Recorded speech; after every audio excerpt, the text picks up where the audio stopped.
Hello and welcome to tribetopper.com. Today you're watching this video on forces. When you look at this picture, what is the boy doing here? Here he's trying to pull the car as it is stuck in the snow, and in this picture he's trying to push the car again because it's stuck in the snow. So like this, we observe a lot of things in our everyday life where we have to put in some effort to put a stationary object into motion or to stop a moving object. And generally we experience that, generally we apply a muscular force. And so we can say that we either push something or pull something or hit something. So whatever you're doing, all these things, what will you call them? Since we're going to learn about forces in this chapter, so let's ponder about what is a force. What is it? In fact, no one has seen it, no one has tasted it, no one has felt a force. So how can you talk about force? See, when we say this is a ball lying at the rest, you kick it, it starts rolling and comes here. So you kick or you push something to move. Or something is lying here, there's a table and you want to take it, drag it to this place. So you pull it. Right now you pulled it. So every time you feel you're applying a push or a pull, they tend to change the state of rest or of motion of a body. These things will change the speed, they can change the direction. Like if something is moving here and you apply force towards right, it starts going towards right, so you change the direction. And if you have something which is compressible and you press it in the middle, you will turn it into a flower like this. So you can change the dimensions of a body, the shape of a body. So all these things, all these effects which are brought about by an external agent, which is called the force. So we would define force is an external agent which changes or tends to change the state of rest or of motion, speed, direction and shape of a body. So when I say the state of rest means something lying at rest, you have to push it to change its state of rest. Maybe you want to set it into motion, and sometimes it will be set into motion, sometimes it will not. So we say it changes or tends to change. Then something is moving, you push it, its velocity increases, you pull it, its velocity decreases. So in any case you are changing the speed of the object. And then the direction, suppose you turning something round and round and round, so you're changing the direction continuously. And anything which is compressible or even maybe brittle, you can break it with the force, so you change the shape of a body.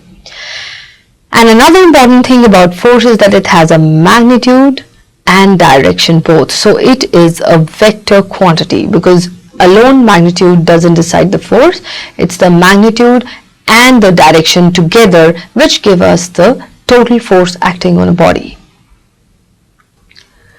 The forces can mainly be categorized as contact forces and non-contact forces, and as the name suggests, contact forces are the forces which need a contact between the two objects. Contact forces cannot act from a distance, and the two main examples of contact forces are, one is a muscular force and the other is a frictional force. Now muscular force, when you use your muscles, of course you touch something, you pick something, you push something, only then you're using your muscular force. So a force which is exerted by muscles is actually called the muscular force, and whether you push or you pull something, right? So here we can see a woman is carrying her luggage, so she's pulling it, and here a boy is trying to hold the weights. He's again applying muscles in his body, and the horse is trying to pull the cart. He is also applying his muscles to pull. So both the push and pull, they involve the action of muscles in a body, and so that means they are under the muscular force, and you cannot apply muscular force without a contact, so it is a contact force. And the other one, the force of friction, because this always comes into action when there is a physical contact between the two surfaces. So you see a ball rolling here, so it's rolling on this surface, and wherever it goes, there is always a contact between the ball, whichever surface is down, and the ground, the floor, and then this force of friction acts, which is in the opposite direction because it always slows it down. So there is always a contact between the two forces, and that gives rise to friction. So again, friction is a contact force. The next one is non-contact forces. Now the forces, as the name suggests, that come into play without the actual physical contact between the two objects is known as a non-contact force. It means non-contact forces between two objects also act from a distance without touching each other. And can you think of any non-contact forces? I'm sure you can. You might have tried it many times when you rub a comb with your hair, and or a scale with your hair, it starts extracting those small bits of paper. So these are, here we'll see a charged body interact with the other body, whether it's charged or uncharged. They experience a force of attraction or repulsion, which is called the electrostatic force. So electrostatic force acts from a distance, hence it's a non-contact force.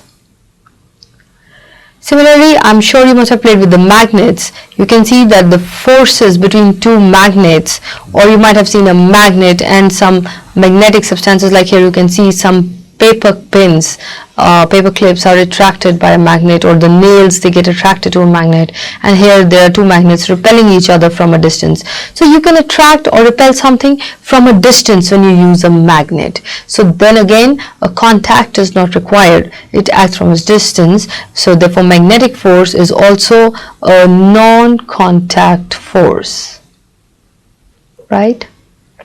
And then one force we all know about is gravitational force.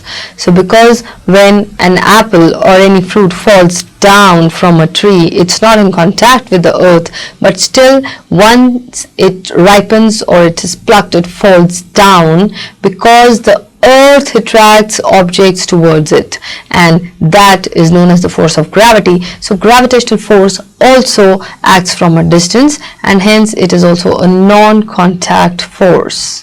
So I'm sure it's clear now what are contact forces and non-contact forces. So when we require a contact between the two bodies to interact, that's a contact force, and when the forces act from a distance, that is a non-contact force. Now, as I told you, force is a vector quantity, so the direction also matters. Now here I have an example where two people are pushing a car. You can see, so one is applying a force of 120 Newton and the other one is applying a force of 50 Newton, but both are acting in a direction towards right. You can see the arrows indicate that both the forces, they're acting towards right. So in that case, the total force acting on the car will be the sum of the two applied forces. So F is going to be F1 plus F2. So that means what is your total force acting on the car in this case? So it's 120 plus 50. So that gives us 170 Newton. Because both the forces act in the same direction, they will add each other. And here you see that one person is applying a force of 50 Newton towards right, but the other is applying a force of 120 Newton towards left, as the arrow indicates. So now these two forces, they are acting in opposite directions. And since here the two forces are acting in opposite directions, the car will move in the direction of the larger force. So F will be calculated by the difference of the two, because the direction is opposite. So in one direction it is negative, the other is positive. So I get 120 Newton minus 50, that gives me 70 Newton to the right. So a net force of 70 Newton to the right. So this is 50 Newton applied force, and so if this is 50 Newton applied force to the right and 120 to the left, in that case the net force is 70 Newton to the right. So the direction matters. It's a vector quantity. And in this particular case, where they are acting in the opposite directions, your F is equal to F1 minus F2. In case two equally strong people apply the force, that means your F1 is going to be equal to F2, and so the net force you're going to get is F1 minus F1 because they're equal. So you can write as F1, and that is equal to 0. So the body will not move.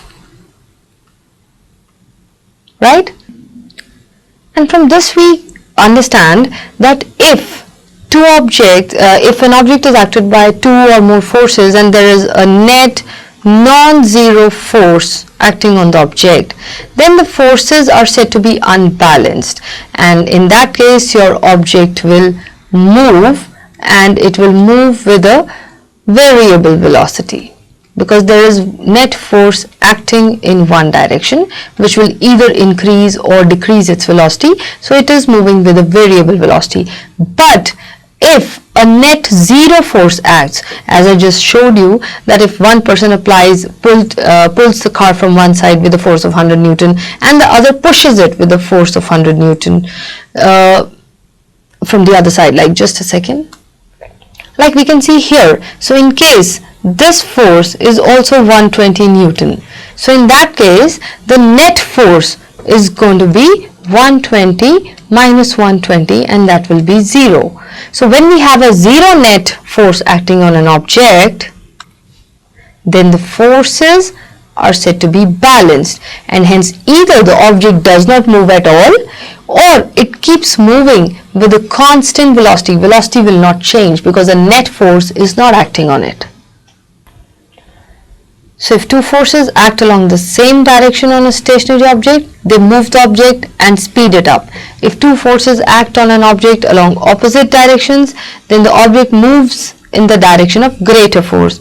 If two equal forces act on an object in opposite directions, the object does not move at all or moves with a constant velocity, and net force on it is 0. So if you find this video was helpful, please follow us on Instagram, Facebook, and Twitter at tribetopper.com.